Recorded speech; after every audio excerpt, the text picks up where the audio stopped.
6 new incentives for Felda settlers.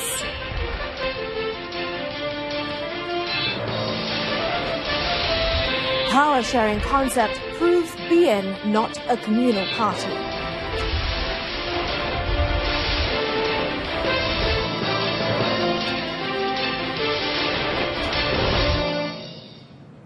Hello there, good evening. I'm Annette Christie. You're watching News on 2. Prime Minister Datuk Sri Najib Tun Razak today unveiled a slew of incentives geared towards aiding Felda settlers and improving their livelihood. The incentives include incentive payment, setting up of a special fund and grant, as well as housing incentives, and chief among them, the disposal of replanting debts of 5,000 ringgit for each Felda settler. A total of 519 million ringgit has been allocated for this purpose. Pengumuman ini melibatkan peruntukan sebanyak 519 juta. Tuan-tuan dan puan-puan sekalian, selain daripada itu, kita lihat bahawa kejayaan Felda juga meliputi usaha yang dilakukan oleh kerajaan.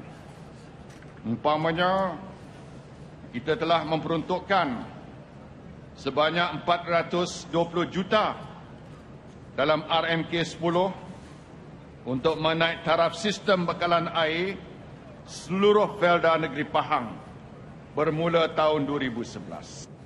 Additionally, a special replanting overdraft debt disposal fund was also set up involving an allocation of 300 million ringgit. Furthermore, Felda settlers are entitled to a special replanting grant from a 166 million ringgit allocation for the next 4 years. Felda settlers will also be awarded with a 7,500 ringgit per hectare debt settlement scheme through Felda's replanting program. Meanwhile, 94,956 Felda settlers nationwide will be awarded with a special 5,000 ringgit incentive to be dispersed from end of August this year. Announcing the good news at the national level, Felda Settlers Day 2017 in Putrajaya today, Prime Minister Datuk Sri Najib said, with 474.78 million ringgit allocated towards the incentive, the payments will commence at the end of August 2017.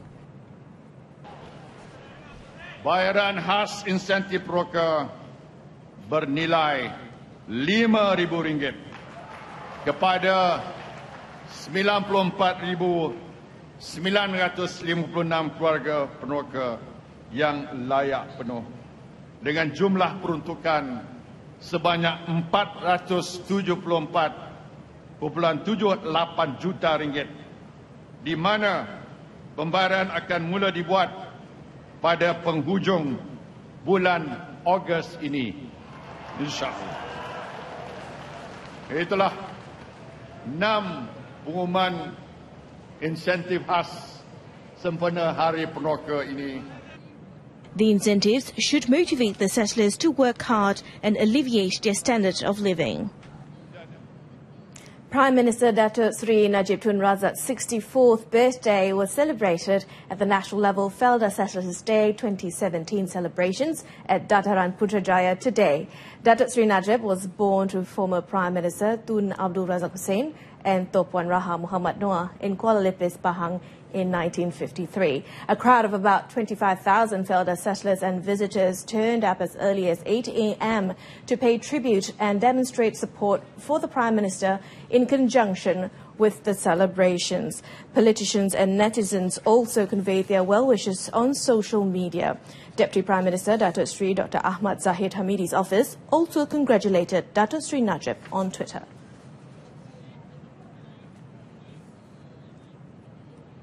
Deputy Prime Minister Datuk Sri Dr. Ahmad Zahid Hamidi today reiterated that the power-sharing concept between UMNO and the component parties of Barisan Nasional proves that it was not a communal party and has always championed the rights of all the races. Hence, Datuk Sri Dr. Ahmad Zahid urged all of BN's component parties to work towards ensuring the party's victory in the upcoming 14th general election. Barisan Nasional mendekati mereka ini untuk menyatakan bahawa Tiba masanya untuk mereka membuktikan jika mereka benar-benar representatif, calon-calon yang diletakkan dan kotanya kepada parti-parti berkenaan yang berada di kawasan-kawasan bukan Melayu sebagai pengundi majoritinya. Ini ketika yang terbaik untuk mereka membuktikan bahawa mereka juga boleh menang di kawasan-kawasan yang bukan majoriti pengundinya, pengundi Melayu. Speaking in the nation's capital today, he reiterated that BN component parties must stay vigilant to prevent swing votes, while the multiracial voters in the country pledged their support to the opposition. 13 local men suspected of being involved with a gang were remanded for 21 days for further investigation under the Prevention of Crime Act 1959 POCA. The remand order was issued by the magistrate Noor Aisha Ahmad in Johor Bahru after an application made by the Criminal Investigation Department of the Johor Police Contingent Headquarters. All suspects aged between 25 to 32 were remanded starting today until August 12th. The suspects were brought to court today at around 10 a.m. accompanied by policemen. According to Johor Police Chief Datuk Sri Wan Ahmad Najmuddin Muhammad, the suspects were arrested following 2 brawl incidents, both of which occurred at Mount Austin and Tamandaya, Johor Bahru at about 10:15 p.m. July 8th.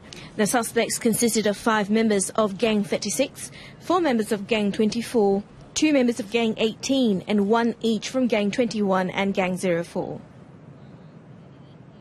Police arrested 59 people around Johor during an illegal gambling operation codenamed Obstadu yesterday. Those arrested in a series of raids conducted from 3 p.m. to 5 p.m. were between 19 to 61 years old and consisted of owners and workers of illegal public lotteries. In a statement issued by Johor Police Chief Datuk Sri Wan Ahmad Najmuddin Muhammad, police have also seized 56 mobile phones, 56 printing machines and cash amounting to 3,779 ringgit. All suspects are being investigated under the Common Gaming Houses Act 1953, which upon conviction carries a prison sentence up to 20 years or a 100,000 ringgit fine, or both. A total of 1,349 raids have been carried out since January this year, which saw the arrests of 1,259 individuals for various offences under the Act. Out of that number, 873 suspects were convicted.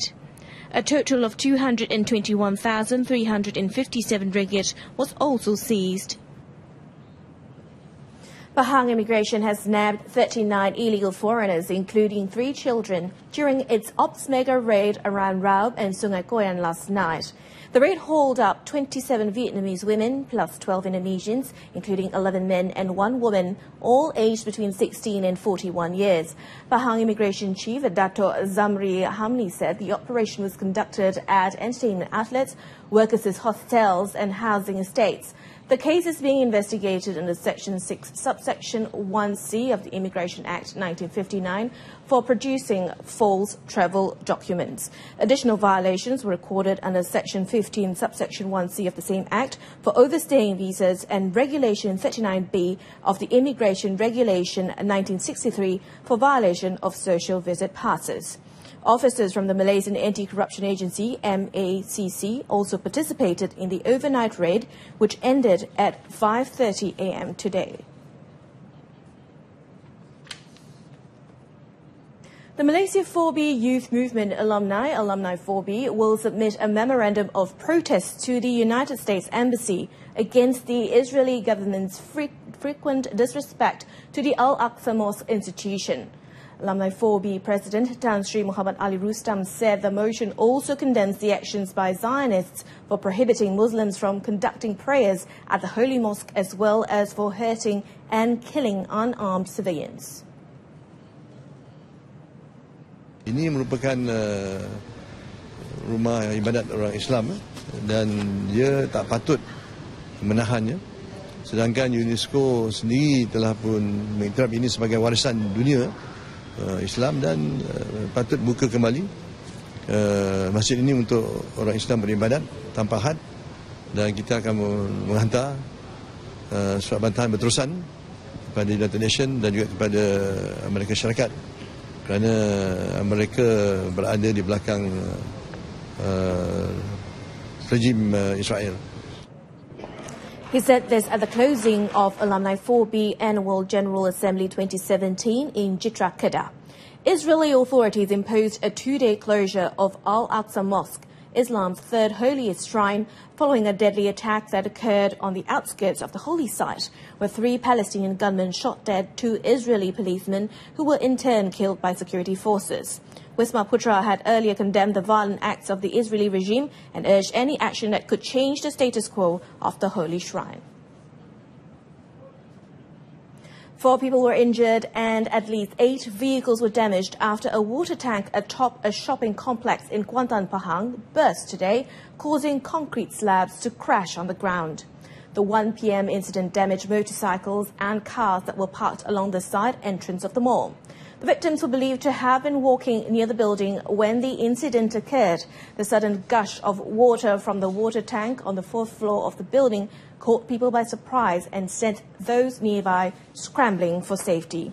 The Kuantan Fire and Rescue Department received an emergency call at 1:01 p.m. about the incident at Complex Teruntum.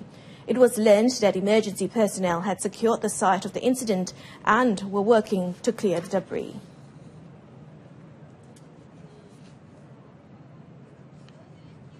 The body of another teenager who went missing in Sungai Lipis yesterday was found today near the sand pump area in the river.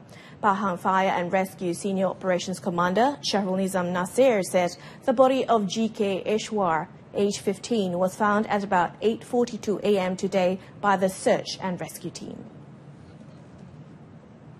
The victim's body was found at a depth of 4 meters in the river and handed over to the police before being sent to Hospital Lipis for post-mortem.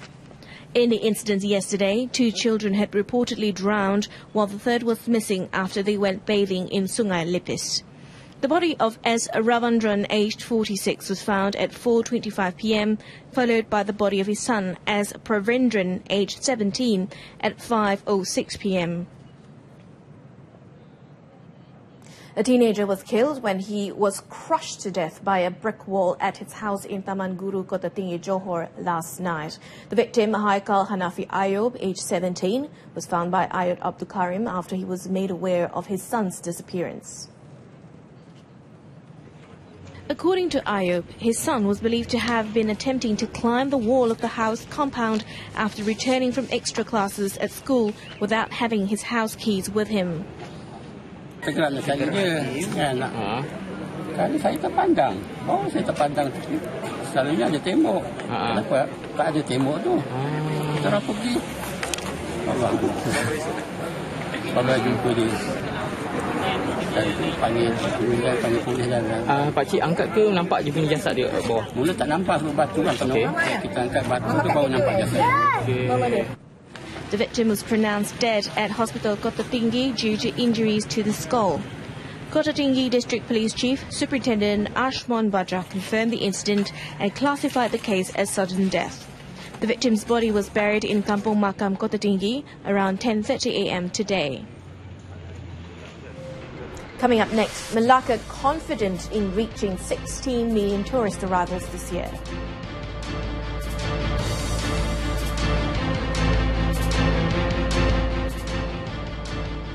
Malacca is confident in reaching a target of 16.75 million tourist arrivals this year with the opening of another hotel. Hotel Ibis, which opened its doors in Malacca earlier this year, invested over 200 million ringgit, banking on the state's strategic location as a UNESCO World Heritage Site. Chief Minister Datuk Sri Idris Harun said Hotel Ibis move to Malacca could help increase the arrival of foreign tourists. Dan kita tahu Ibis adalah antara hotel yang mempunyai kualiti perkhidmatan yang cukup tinggi dan mereka menjaga rangkaian mereka dengan baik. General Manager of Hotel Ibis Malacca, Charanita Gill, remains confident that the hotel, which has 1,080 branches worldwide, will provide the best amenities to tourists in Malacca. Ibis actually is an international brand. It's under Accor Hotels. Yes, it's the first Ibis Red for Malaysia, and it's the first one in Malacca itself. Ibis actually, it's an economy, but it's an international brand. Yeah? This hotel has 249 rooms, 3 function rooms. They were met after the opening of Hotel Ibis and Aidilfitri Open House in Bandar Hilir. The Regent of Pahang, Tengku Abdullah Sultan Ahmad Shah, has called upon the people of Pahang to utilize the East Coast Rail Line ECRL project to help boost the economy. He said the project, stretching 620 kilometres, linking Kuala Lumpur and the East Coast, would ensure continuous investments in Pahang and also create employment opportunities for the people. Tengku Abdullah, who spoke at an Aidilfitri celebration in Kuantan, urged contractors and entrepreneurs in the state, as well as the state leaders, to take necessary action to develop the areas that would be affected by the ECRL project. Saya harap usaha ini dapat diusahakan oleh mereka-mereka yang mempunyai kepakaran dan mudah-mudahan banyak limpahan pekerjaan limpahan spillover dapat dinikmat oleh orang-orang di sini, insya-Allah.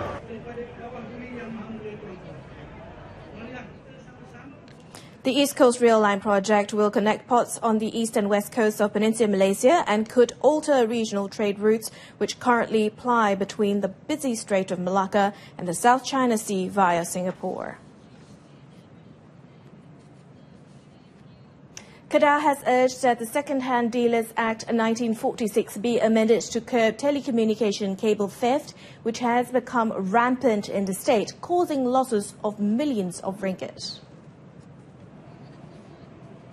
State Exco Datuk Nur Sabrina Abdullah said that although most of the copper cables in the state have been replaced with optical fibres, there is still a demand for copper cables, which is the reason cable theft continues to happen. Bila harta barang lusuh itu tidak dipinda, jadi orang boleh membeli kabel telekomunikasi yang dijual oleh siapa-siapa saja. Jadi sebab itu selagi ada pembeli, selagi ada permintaan, jadi orang yang mencuri ini akan terus membuat kecurian. Datuk Nur Sabrina stated that due to the cable theft, rural folks are facing communication problems as there were limited telecommunication access.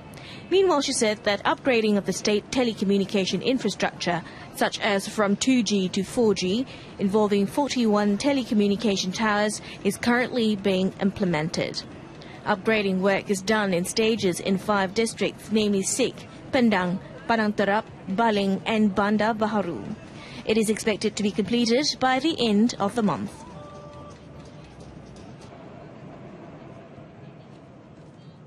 That last item concludes this evening's News on 2. In our top story, 6 new incentives for Felda settlers. Join us again at 12:30 tomorrow afternoon for more updates. I'm Annette Christie. Thanks for watching.